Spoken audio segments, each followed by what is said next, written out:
rassemblement a été lancé par le réseau Stop Article 63, paragraphe 2, créé il y a près d'un an à Liège et ici même à Bruxelles en juin dernier.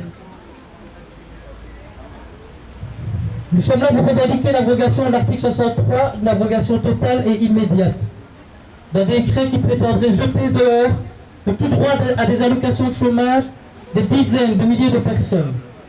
Il exige aussi la fin des harcèlements. Notre réseau exige la fin des harcèlements dont, en tant que travailleurs hors emploi, nous sommes victimes de la part de l'ONEM. Enfin, nous demandons un renforcement clair et significatif de la sécurité sociale.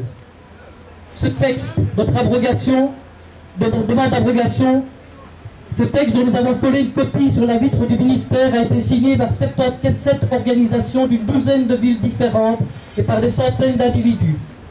Nous comptons le déposer ici même et, si possible, le remettre en main propre au ministre Chris Peterks. Je vous annonce déjà qu'il ne sera pas là. Pourquoi nous avons proposé de nous rassembler ici devant le SPF Emploi, donc l'administration, et pas devant le cabinet? Parce que M. Peterks et le gouvernement actuel ne sont pas les seuls concernés par cette décision inique de jeter des gens hors du droit au chômage. L'article 63, paragraphe 2, nous ne l'oublions pas, a été décrété par le gouvernement précédent, et particulièrement par la ministre socialiste flamande Monica de Koning, dont le nom figure à l'entrée de ce bâtiment. Nous savons aussi que ce gouvernement-ci est loin d'être prêt à rencontrer notre revendication. Il entendrait même durcir l'article 63 en excluant de facto de l'accès aux allocations d'insertion la plupart des universitaires, ainsi que jusqu'à maintenant toutes celles et tous ceux qui auraient raté leurs études secondaires. On se demande à la fin de cette législature qui aura encore droit à des allocations d'insertion. Ils veulent en effet aussi visiblement faire passer de 30 ans à 25 ans l'âge à partir duquel le droit aux allocations ne courrait plus que durant 3 ans.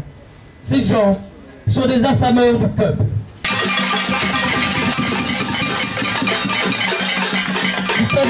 Nous savons aussi qu'ils entendent renforcer la chasse contre nous, ainsi que notre stigmatisation en contrôlant nos consommations de gaz, d'électricité et d'eau. Nous stigmatiser en nous mettant au travail gratuit, obligatoire, comme on le fait des petits délinquants. Notre combat pour l'abrogation de l'article 63.2 ne nous fait donc pas oublier toutes les autres mesures prises contre les hors-emploi et toutes celles qui se préparent, et à travers eux, à travers nous, contre tous les salariés. Notre lutte pour l'abrogation de l'article 63, paragraphe 2, constitue un angle d'attaque et un moment dans une lutte large que nous espérons tout aussi commune pour une réappropriation de tous nos droits sociaux, tous ceux que 30 ans de victoire néolibérale nous ont fait perdre. Cette réappropriation constitue la condition nécessaire, le levier incontournable pour rétablir des conditions de travail un tant soit peu décentes, qui ne se méprennent pas. Une bête traquée, cernée dans un coin, ne peut s'en sortir qu'en attaquant. Stop, article 63, paragraphe 2, qui sème la misère, récolte la colère.